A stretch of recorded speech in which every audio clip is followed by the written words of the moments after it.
శ్రీ గురుభ్యో నమః. హరి ఓం. శ్రీ మహాగణాధిపతయే నమః. శ్రీ శివాయ గురవే నమః. శ్రీ నందినాథ సంప్రదాయ రత్నాయ నమః. నారాయణ సమారంభాం వ్యాసశంకర మధ్యమాం అస్మదాచార్యపర్యంతాం వందే గురు పరంపరాం. శృతిస్మృతిపురాణానాం ఆలయం కరుణాలయం. నమామి భగవత్పాదశంకరం లోకశంకరం. శంకరం శంకరాచార్యం కేశవం బాదరాయణం. సూత్రభాష్యకృతౌ వందే భగవంతౌ పునః పునః.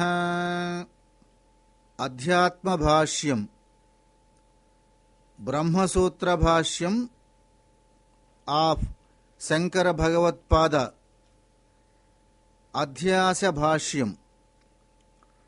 This presentation is by Dr. Goli as translated by Dr. Mani Dravid Shastri. The Bhashya of Sri Shankara Bhagavatpada is the means for understanding the meaning of the sutras. The Bhashya begins with the Adhyasa Bhashya. We shall first examine what is the purpose of the Adhyasa Bhashya and what is the relationship between the first sutra and Adhyasa Bhashya. Another matter to be considered is what are the objections raised by other schools and what is the reply of Advaita to them. The first sutra is Ataha Brahma Jignasa. Adhato Brahma Jignasa. The meaning of the word Adha is, after having acquired the four essential requisites, namely a discrimination between the eternal and the ephemeral, an attitude of detachment towards the enjoyment of the fruits of action in this world as well as in higher worlds, perfection of disciplines such as control of the mind, control of all the senses and organs, etc., and intense yearning for liberation. Nitya nitya vastu vivekah ihamutrardha bhoga viragah shamadamadi sadhana sampat mumukshatvam cha. A person who has acquired these four requisites is the competent person. He is the adhikari to take up Brahma Jignasa. Jignasa means the desire to know. Desire and knowledge are not matters in respect of which there can be an injunction. They have to arise by themselves. The desire for liberation arises in a person who has acquired the four requisites mentioned earlier. then he should do whatever is necessary for the fulfillment of this desire. A man who is hungry and wants relief from it should eat.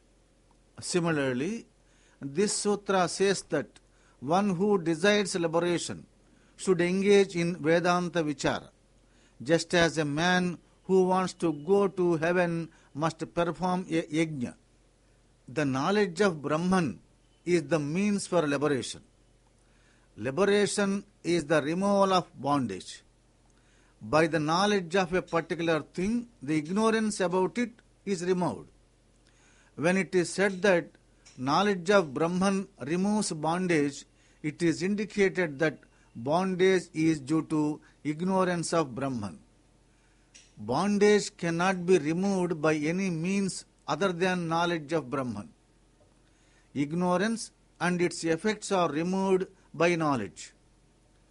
A real snake can be driven away by some action, but an illusory snake appearing where there is only a rope can be removed only by the knowledge of the rope. The first sutra, therefore, indicates that bondage is mithya, not real. This conclusion is arrived at by the pramana known as ardhapatti. Ardhapatti is explained later on. There are gradations in bondage. The main bondage is the connection of ignorance with the Atma in the form of superimposition. Thereafter comes the superimposition of the subtle and gross bodies. Then follows the superimposition of external objects. In superimposition, there is a substratum, adhisthana, and the superimposed, aropya. Sri Shankara Bhagavatpada says that there is a blending of the real and the unreal. Satchanrite midhuni kritya. So in bondage, one part is real, Atma, and the other part is unreal, Anatma. Now an objection is raised. It is said that such a superimposition is impossible because the requisite conditions for the same are not present. So the claim in the first sutra that bondage can be removed by knowledge cannot be correct. The Adhyasa Bhashyam is intended to reply to this objection. Now the question arises, what is the need for dealing with superimposition at the beginning of the Bhashya itself? The answer is that if the objections raised are answered, then the future study of the Shastra can proceed. This work is known as Shariraka Mimamsa. Sharira means the one who is in the body, that is Jiva. So this Shastra deals with the Jiva, but it begins with the desire to know Brahman. This shows that the subject matter of this Shastra is the oneness of Jiva and Brahman. But the Jiva looks upon himself as different from Brahman. It follows that difference is due to only to ignorance. Bondage, which is the result of this ignorance, is therefore mithya. Thus, it is seen that two results flow from this. One is that since the bondage can be removed by knowledge, it must be mithya. The second is that since Jiva and Brahman are one, bondage is mithya. The purpose of the Adhyasa Bhashyam is to establish these two matters. Now, two objections are raised. The first one is, just because knowledge removes bondage, it does not follow that bondage is mithya. The second one is, since the Shastra is pramana, why can it not be merely accepted, and what is the need for proving that bondage is mithya? In support of the first objection, some examples are given. It is said that a poison which has entered the body is removed by thinking of Garuda Smaranam. The thought of Garuda is only knowledge. By this knowledge, the poison, which is real, is removed. It is said that detachment can be acquired by knowing the adverse effects of sense objects. Here also, the knowledge of the adverse effects removes the desire for the sense objects, though the desire is real. The sin of killing a Brahmana is said to be removed by the sight of Setu. The sight of Setu is only knowledge, and it destroys the sin which is real. Another example is the antecedent negation of knowledge. Gnana praraga bhava, which is removed by knowledge, though it is real. These objections are answered as follows. The mere thought of Garuda does not remove the poison. It should be accompanied by the chanting of the relevant mantras and the performance of prescribed rituals.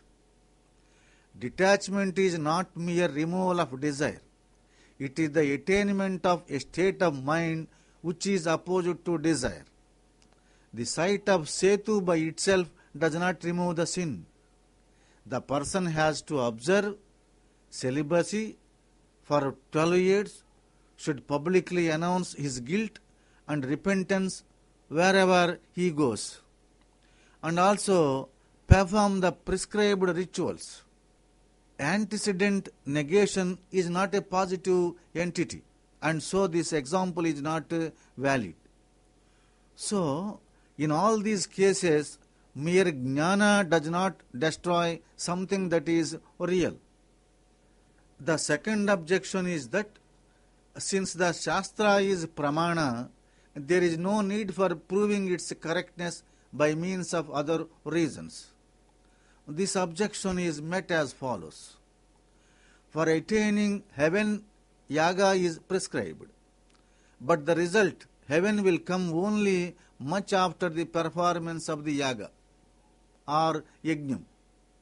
If there is to be the relationship of cause and effect between the yaga and the attainment of heaven, there should be no intervening period between the conclusion of the yajna and the attainment of heaven.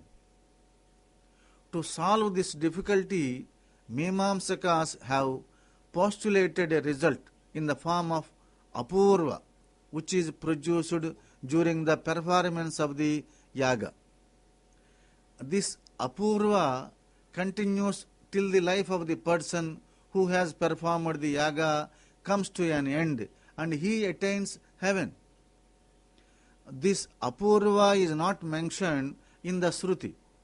It is postulated on the basis of the pramana known as ardhapatti.